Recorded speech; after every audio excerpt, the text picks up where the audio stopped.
आज मैं गई थी ट्रेंड्स क्योंकि कल मैं जा रही हूँ घूमने। और बाकी लड़कियों की तरह मेरे पास भी एक सवाल है यार कि जब हम ट्रिप पे जा रहे होते हैं तो हमारे पास कपड़े क्यों नहीं होते?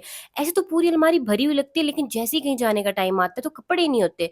फिर क्या, निकल दी शॉपिंग करने के लिए। लेकिन शॉपिंग पे जाने का भी मुझे एज सच कोई ऐसे फायदा नहीं दिखा, क्योंकि मेरे साइज का तो मुझे कुछ मिला नहीं, और जो मुझे पसंद आ रहा था वो मेरे साइज का था नहीं, और जो पसंद नहीं आ रहा था वो मुझे लेना नहीं था।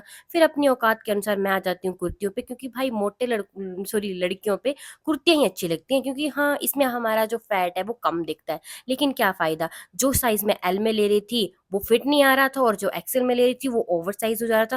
भाई मेरे साइज़ के कपड़े बने भी हैं या नहीं? इसको देखो, इसका तो एक्यूरेट साइज़ मिल जाता है, उसके बाद मुझे ये पसंद आया। लेकिन ये तो लिटरली नाइटी लग रही थी, नहीं भाई ये तो मैं नहीं लेने वाली। उसके बाद मैं जाती हूँ मेल सेक्शन में, क्योंकि फीमेल सेक्शन में तो मुझे कुछ मिला नहीं, तो सोचा क्यों ना लड़कों की टी-शर्ट मार लूँ। लेकिन भाई यहाँ पे जाने के बाद भी वही गम हुआ।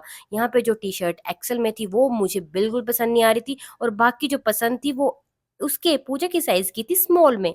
फिर यहाँ पे घूमते-घूमते मुझे ऐसा लगा कि भाई मेरे लिए तो कपड़े बने ही नहीं हैं। उसके बाद मैंने इन दोनों को देखा और खुश हो गई कि भाई तुम कपड़े रोज़ बदलते हो, तुम्हारे मज़े हैं, लेकिन क्या करें, इनके भी कहाँ ही मज़े हैं। तो उसके बाद मुझे कुर्ता पसंद आता है, लेकिन उसका क्या होता है कि मुझे शोल्डर से ही फिट नहीं आता। यार मेरे साथ ही ऐसा क्यों होता है? फिर क्या, शॉपिंग वगैरह करने के बाद हम निकल दिए बाज़ार। अब बाज़ार आए हैं तो खाना तो बनता ही है ना यार, ये प्रथा कैसे तोड़ सकते हैं? और हाँ, मुझे आज आप लोगों से एक बात करनी थी। ये जो लोग बोलते हैं ना कि वो 4 लोग क्या बोलेंगे, ऐसे मत करो, वैसे मत करो। नहीं भई, वो हम ही है 4 लोग, और हम कुछ नहीं बोलने वाले तुम्हें। ऐन बिंदास सब कुछ करो, क्योंकि हमारी ज़िंदगी में खुद की लग पड़ी है, हम तुम्हें क्या बोलेंगे। चलो, बातें तो होती रहेंगी और निकल जाते हैं बाज़ार के लिए। बाज़ार में जाने के बाद आज इतना हँसने वाला इंसिडेंट हमारे साथ हुआ ना भाई साहब।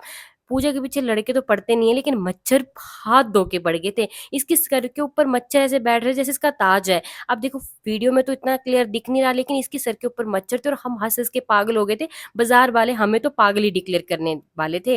लेकिन उसके बाद हम निकल दिए पेट पूजा करने के लिए। हाँ, हाँ, मैंने कहा था बाहर का कुछ नहीं खाऊँगी, लेकिन लोगों ने मुझे ज़िंदगी में इतना चीट किया, अगर मैं खुद को थोड़ा-सा चीट कर लूँगी तो क्या हो जाएगा? खाना खाने के बाद, उतना पैदल चलने के बाद अब हमें अपने हस्बैंड की कमी महसूस हो रही थी। फिर हमें लगा कि बहन छोड़ो, इंडिपेंडेंट भी तो हमें ही बनना था ना। फिर क्या, निकल देते हैं पैदल और खाते हैं बस के धक्के। आज की वीडियो में बस इतना ही। अगर वीडियो अच्छी लगी तो लाइक, शेयर, सब्सक्राइब करना ना भूलें। बाय।